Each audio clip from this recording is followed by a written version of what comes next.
aqui, Homero, em nome de Jesus, vamos orar por ele, amém? Ore pelo Homero, amados queridos irmãos, ele está se preparando para o concílio, Deus possa abençoar cada dia seus estudos, tá bom? Você possa se dar bem no concílio em nome de Jesus, essa é a nossa esperança, essa é a nossa oração para você, tá bom? Em nome de Jesus. Soberano Deus, eu quero diante de Ti, ó Pai, colocar a vida do Homero diante do Seu altar, ó Pai. Ó Deus, aquilo que o Senhor colocou no coração dele, Pai, que possa atingir o nosso coração, Pai.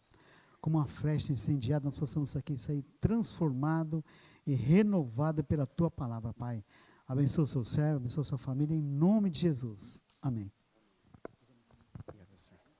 Boa noite, igreja. Graça e paz. Que Deus abençoe cada um de nós e que o recado que Deus tem me passado consiga transmitir, mas sem ruídos, somente o que o Espírito Santo sussurrar ao meu ouvido, eu seja só o transmissor nessa noite. Eu gostaria de compartilhar alguns textos com vocês. O primeiro está em Mateus capítulo 7, versículo 24 a 27.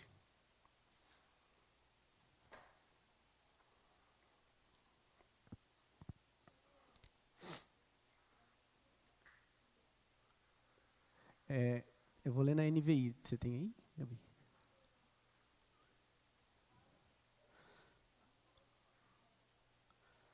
Mateus capítulo 7, 24 e 27.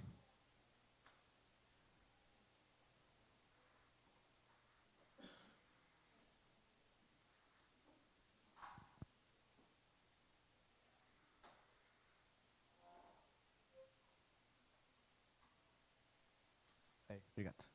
Vamos lá. Portanto, quem ouve essas minhas palavras e as pratica é como um homem prudente que construiu a sua casa sobre a rocha. Caiu a chuva, transbordaram os rios, sopraram os ventos e deram conta àquela casa. E ela caiu, porque tinha os alicerces, não caiu, porque tinha os seus alicerces na rocha. Mas quem ouve essas minhas palavras e não as pratica é como um insensato que construiu a sua casa sobre a areia. Caiu a chuva, transbordaram os rios, sopraram os ventos e deram conta contra aquela casa. E ela caiu, e foi grande a sua queda. Mais algumas páginas para frente, Mateus 25, 34. Guarde esse comecinho aí, tá? Mateus 25, 34.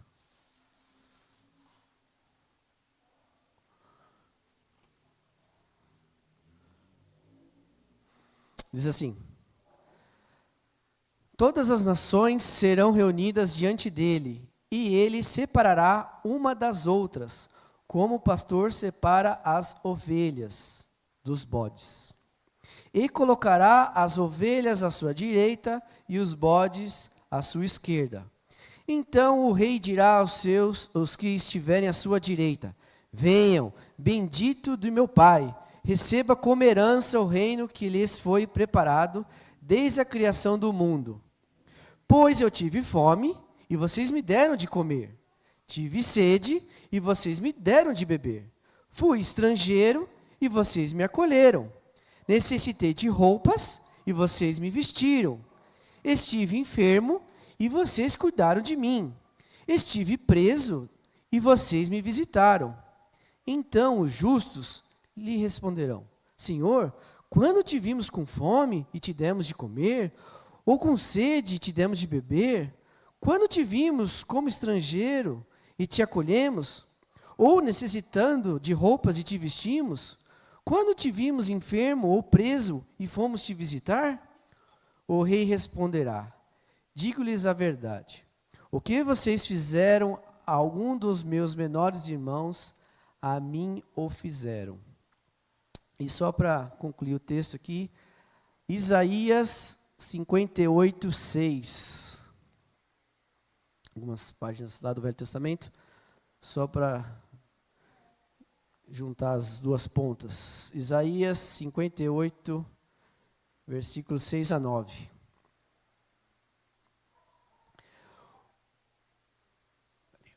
O jejum que desejo não é este: soltar as correntes da injustiça, desatar as cordas do jugo, pôr em liberdade os oprimidos e romper todo o jugo.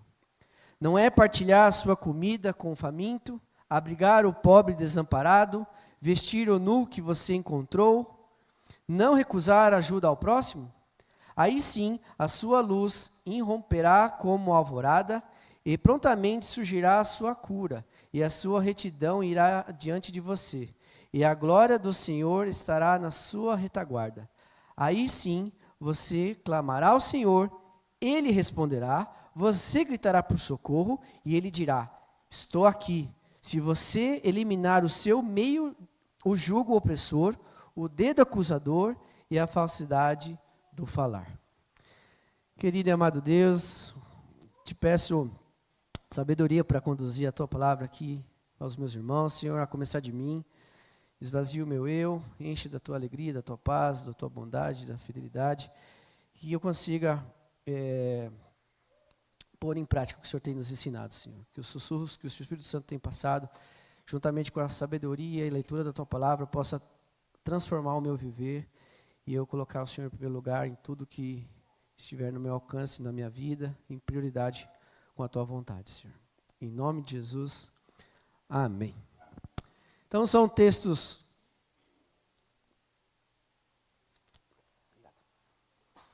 de Mateus e de Isaías. Então vamos ver a conexão. Eu gostaria de mostrar uma imagem para vocês. Gabi, você mostra a primeira lá para mim? Ali está dizendo assim, tentar adquirir experiência apenas com teoria é como tentar matar a fome lendo o cardápio.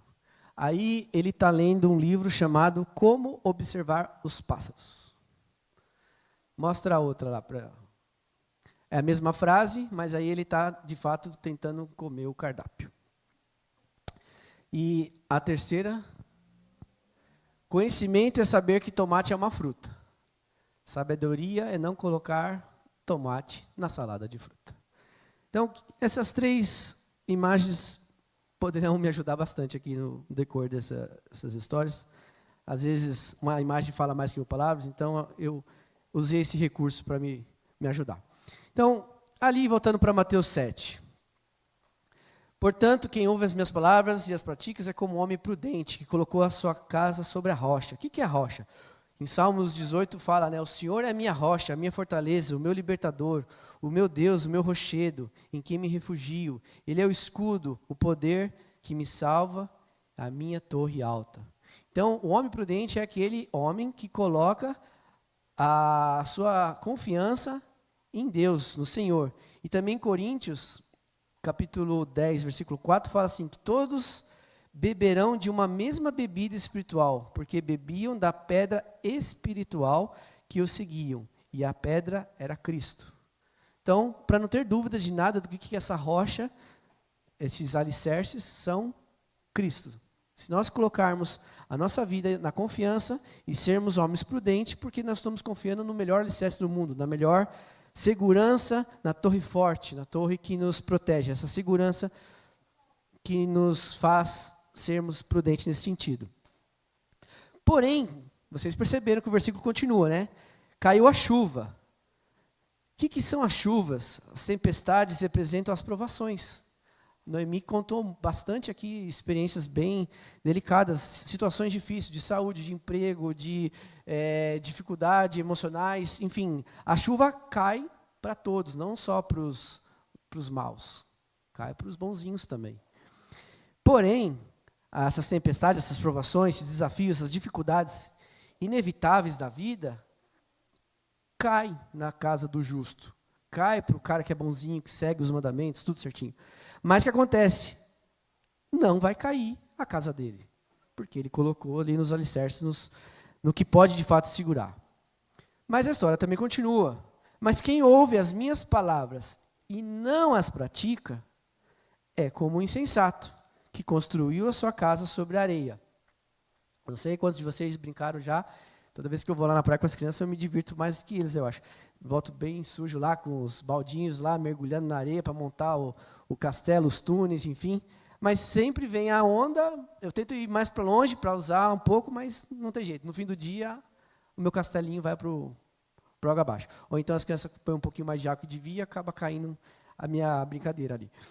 Mas, o que acontece aqui nessa situação? O que seria essa queda? A casa cai e de grande queda aponta para o juízo final e as consequências eternas da nossa escolha na vida. Então nós temos a opção de colocar em prática o que nós temos aprendido ou simplesmente aprender e não colocar isso em prática. Mas quem coloca em prática se torna um homem prudente. E é isso que a gente quer enraizar aqui, colocar Cristo como a nossa rocha. E mesmo que as tribulações, que as chuvas, as tormentas venham, a nossa casa não vai cair. E pensando lá no grande final, né, as consequências que hoje nós tomamos, lá na frente a gente vai, servo bom e fiel.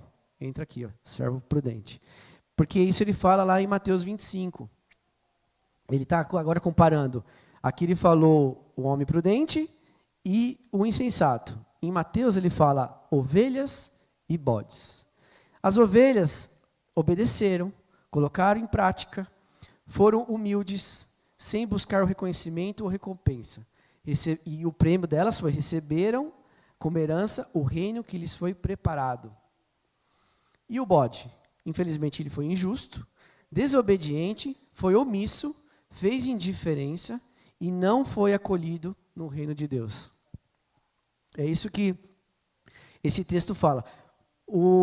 Na hora que ele fala assim, Senhor, quando foi que fiz isso? Tamanha humildade desse povo. Eu não lembro de ter visto o Senhor passeando aqui comigo, indo nos lugares. Quando foi que tudo isso aconteceu?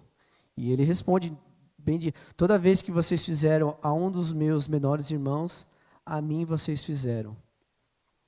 E ele vai lá em Isaías, e ele faz um paralelo bastante interessante, mas dessa vez eu gostaria de ler na mensagem. Você põe para mim, Gabi, por favor? É o mesmo texto, mas numa linguagem um pouquinho mais simples de entender. Vamos lá. Este é o tipo de jejum que eu quero ver. Quebrem as correntes da injustiça. Acabe com a exploração no trabalho.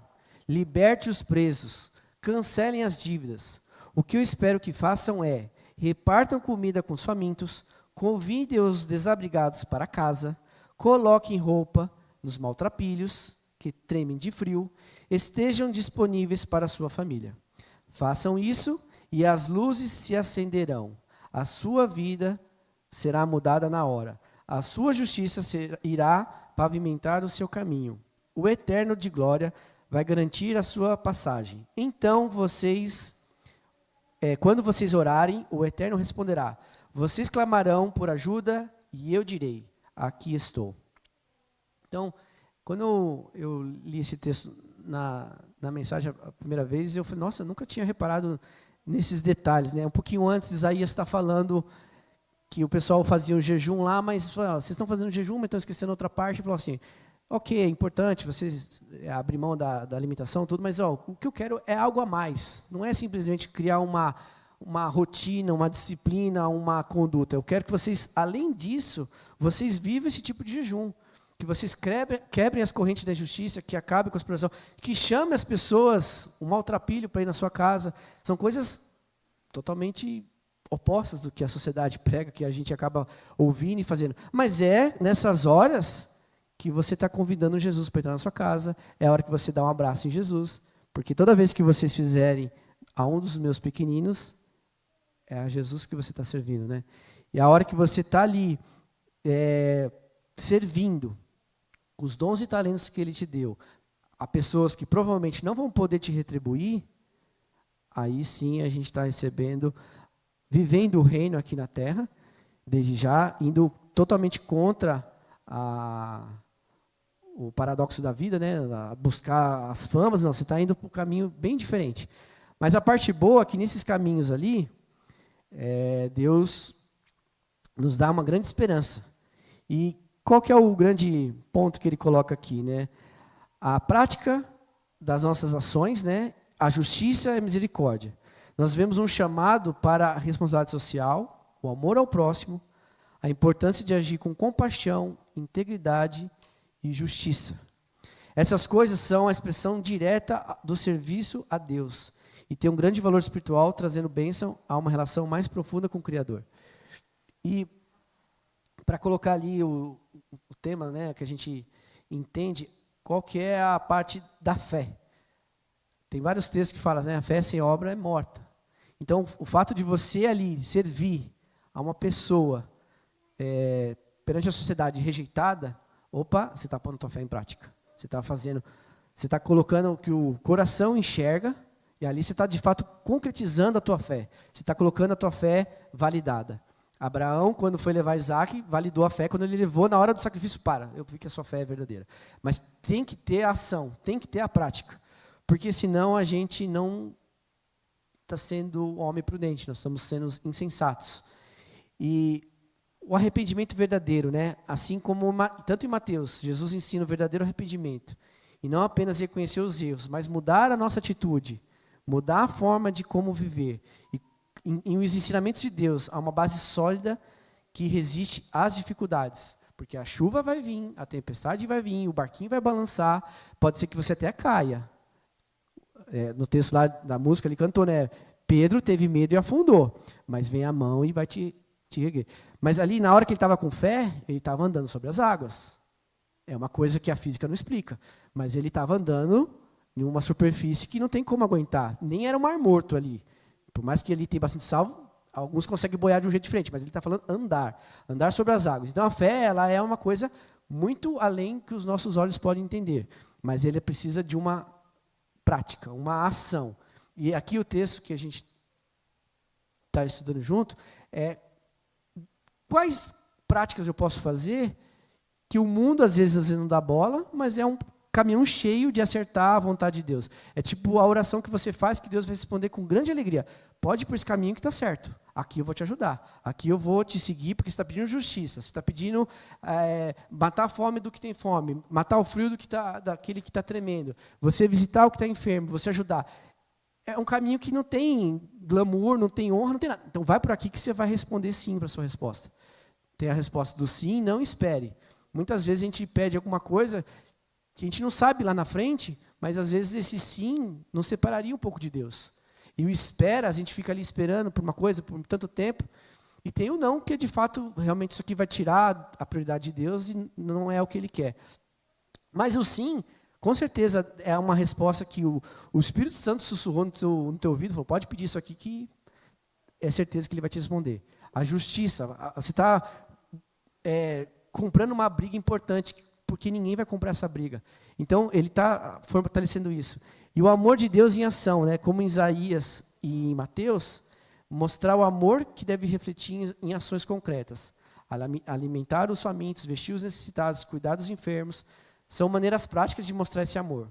E o que fazemos pelos outros, especialmente aos necessitados, fazemos como se fosse para Deus.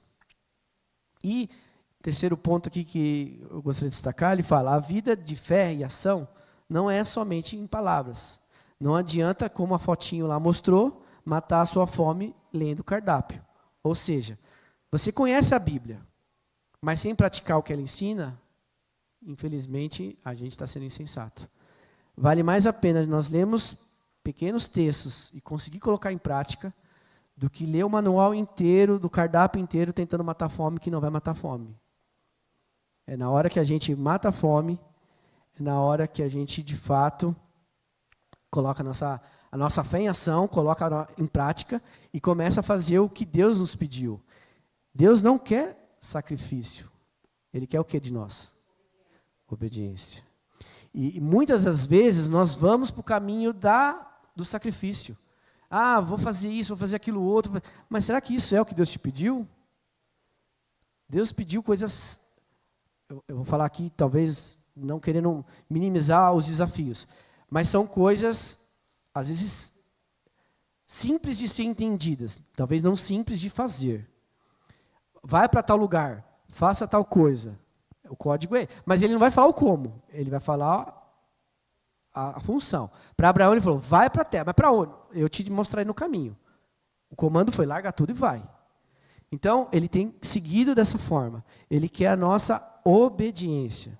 O sacrifício, Saul tentou ir por esse caminho e se deu mal. Ele fez uma coisa. Se você ler o texto lá, nossa, mas ele foi super legal, ele fez uma coisa super bonita, ele queria fazer lá o holocausto para Jesus, para Deus e tudo mais, mas não foi o que ele pediu. Olhando bastante ali no Velho Testamento, você até às vezes imagina, nossa, Deus é bem sim, não, né? Não tem meio tempo. Escorregou, encostou na arca sem tá tudo certinho, morreu. Então você vê assim, ó, tem que fazer conforme o combinado. Mas aqui nós vemos dessa forma, de como colocar em prática ali a obediência, não o sacrifício em primeiro lugar. E, em quarto ponto que a gente entende aqui nesse contexto, a recompensa espiritual e não material. Na oração ali de Isaías, ele fala que ele vai responder a tua oração. E ele fala bem forte ali no finalzinho, né? Você vai clamar ao Senhor e o Senhor vai dizer, estou aqui, como ele fala aqui no finalzinho do Isaías, ele dirá, aqui estou, se você eliminar o seu meio de julgo, opressor, o dedo acusador e a falsidade do falar. Então, Deus vai estar ali com você e seguindo nesse ponto. Então, não é uma recompensa material. O foco desse texto não é a prosperidade, é uma coisa além, é uma prosperidade espiritual. Que quando nós vivemos em obediência, com o coração arrependido, Deus promete a sua presença. Ele vai estar com você quando o barco começar a tremer. Ele vai te curar, vai te dar a bênção espiritual. E esse ponto aqui que ele coloca, só para tentar explicar lá do cardápio, né? Esses textos nos ensinam o verdadeiro cristão. Não aquele que apenas escuta, mas aquele que age demonstrando amor e compaixão aos outros.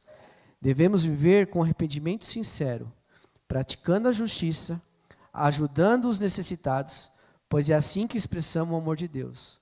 Ao fazer isso, estamos construindo uma vida sólida, que resiste às dificuldades, e estamos servindo ao próprio Deus, não buscando recompensas materiais, mas a prosperidade espiritual e a presença dele em nossas vidas.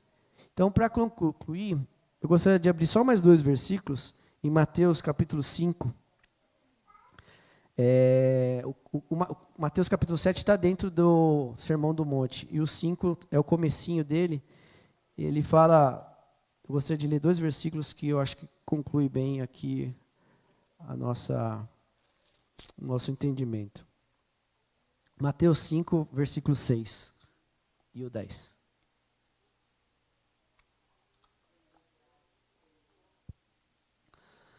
Mateus 5, versículo 6. Opa, abri em Lucas, desculpa.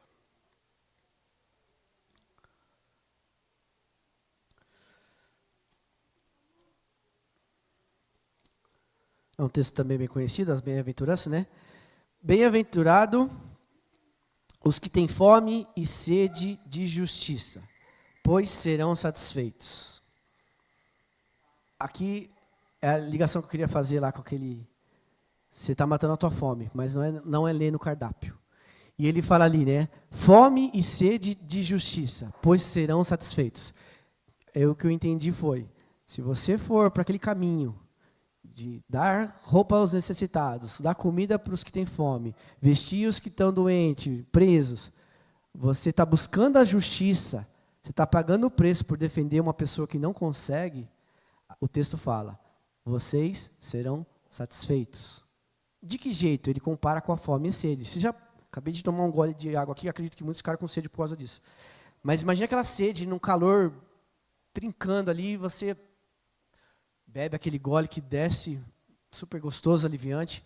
E essa fome, aquele desespero, você está, sei lá, quanto tempo sem comer, e você come aquele arrozinho e feijão maravilhoso, e mata aquela fome. É essa saciedade que você vai ter. Você vai ser satisfeito, mas porque você buscou a justiça daqueles que não podiam se defender. E o último, versículo 10.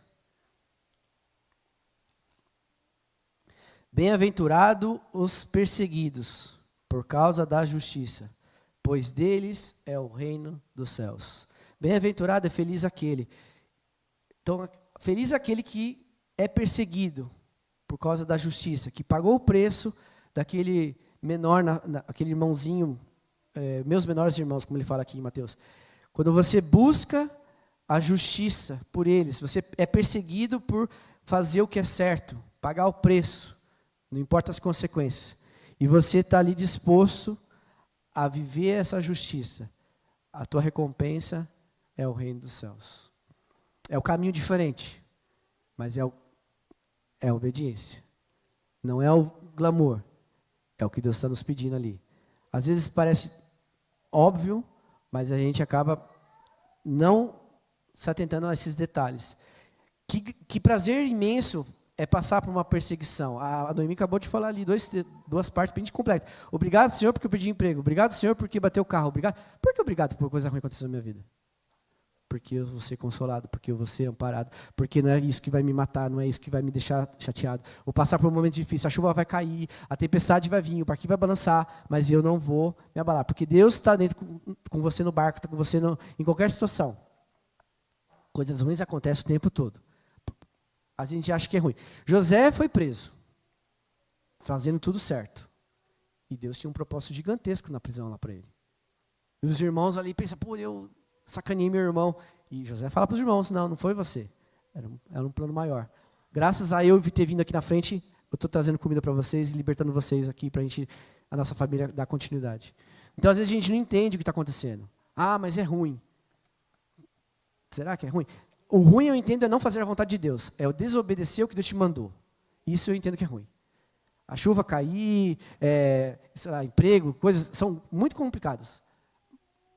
Eu não sei a dor de cada um está passando. Eu sei as minhas dores e eu tento ter empatia com as pessoas, me colocar no lugar delas para entender o que está passando.